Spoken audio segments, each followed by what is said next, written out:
Watu wengi hutafuta mahali pa kutumia pesa na wachache hutafuta mahali pa kuwekeza. Ardhi ni uwekezaji unaokuwa kimya kimya, lakini matokeo yake huonekana baadaye.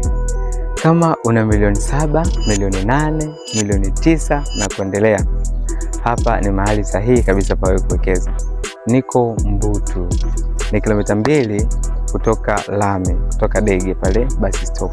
Ni mradi ambao uko karibu na barabara kabisa hii ya Mbutu Road inayoenda pale Mkwajuni. Ni mradi ambao umeshapimwa, una mawe tayari ya wizara, una beacons za wizara, hati ndani ya miezi 2. Ni mradi wa cash tu au installments. Karibuni sana.